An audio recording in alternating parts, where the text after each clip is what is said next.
Bonjour tout le monde. Alors aujourd'hui je vais vous parler de l'autoroute en Allemagne. Il y a beaucoup de mythes par rapport à la vitesse illimitée. Il y a une vidéo qui est sortie il n'y a pas longtemps, il y a une semaine à peu près, d'une Bugatti Chiron, un milliardaire qui voulait tester sa Chiron en Allemagne. Donc il est parti de la République tchèque vers Berlin. C'est une autoroute illimitée et il est monté à 416 si je me rappelle bien.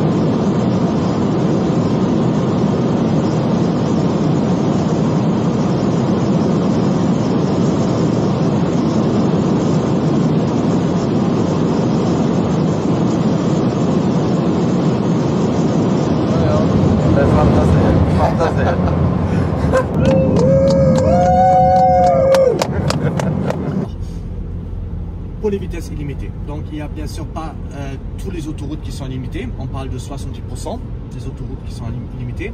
Par contre, ils ne sont pas toujours limités non plus. Il y a trois facteurs qui font qu'ils ne sont pas limités. Comme, alors, on a déjà autour de la ville, souvent les autoroutes sont limitées entre 20h et 6h du matin par rapport au bruit pour les habitants.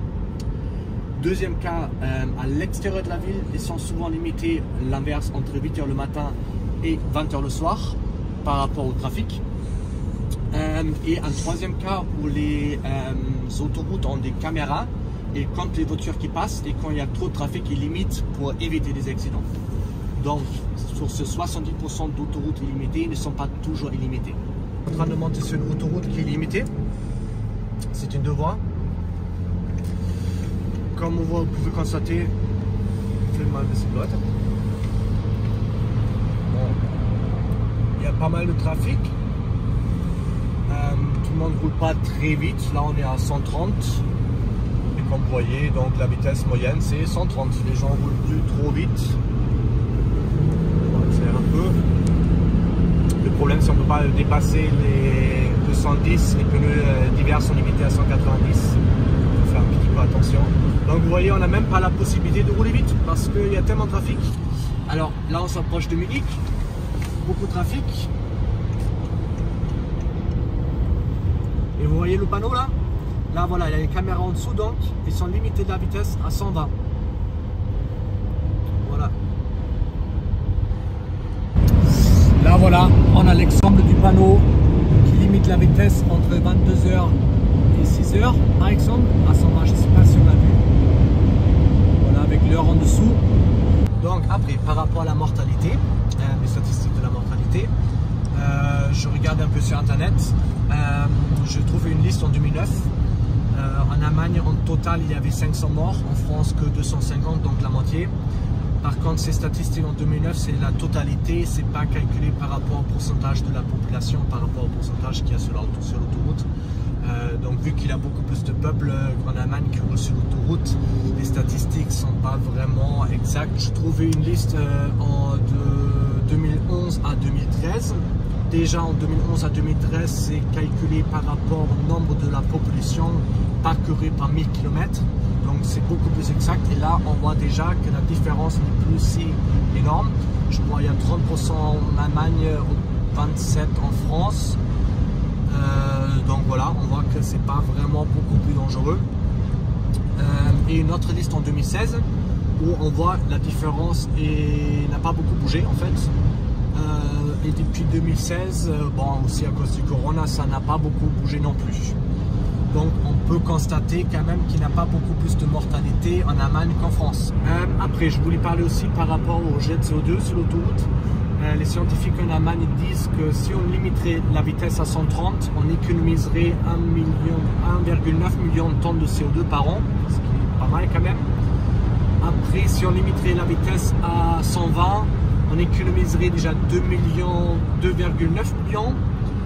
Si on limiterait à 100, ça va toujours plus loin, à 6000, ça ferait 100 km, donc ça ferait 6,5 millions de tonnes d'économie par an. Voilà, après on peut aussi limiter la vitesse à 50, ça ferait peut-être 15 millions de tonnes, mais bon, il faut, voilà, faut pas abuser non plus. Personnellement, c'est très personnel, je trouve 2 millions de tonnes pas énorme, surtout vu que les gens ne roulent plus aussi vite. Je me demande où viennent les 2 millions de tonnes, mais bon, on pourrait se battre. Quelqu'un qui aime la voiture, bien sûr, il va dire que c'est pas beaucoup, quelqu'un qui aime de rouler vite et quelqu'un d'autre qui s'en fiche de la voiture, il va dire, bah, écoutez, on peut économiser 2 millions de temps, pourquoi on ne le fait pas? Un autre sujet par rapport à la limitation, ça va peut-être plus rester longtemps illimité en Allemagne parce que a priori 70% des Allemands sont pour une limitation de vitesse par rapport au rejet de CO2, aussi par rapport au danger pour certains. Moi personnellement je trouve que ça dommage, je trouve que c'est une culture, on est le seul pays qui a une limitation sur les autoroutes. Je trouve aussi que chacun doit aussi avoir une petite responsabilité en lui-même. Après, aussi les voitures sont de mieux en mieux et on limite de plus en plus la vitesse. Pas très logique, mais bon, c'est très personnel parce que j'adore la voiture, j'adore la vitesse, j'ai l'habitude de la vitesse.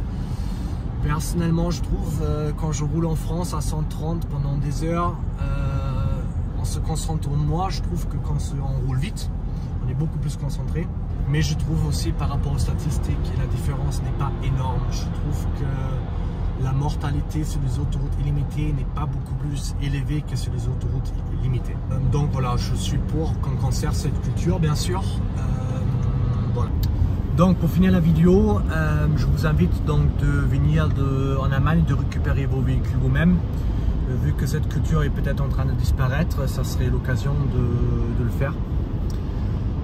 Je vous montre aussi un autre exemple d'une vidéo qui est sortie il y a 2-3 ans où ça s'est mal passé pour voir un peu l'autre extrême. Donc il ne faut pas oublier que c'est un risque, c'est dangereux aussi. Il ne faut pas faire n'importe quoi, surtout quand on n'a pas l'habitude et une voiture très rapide sur les fesses.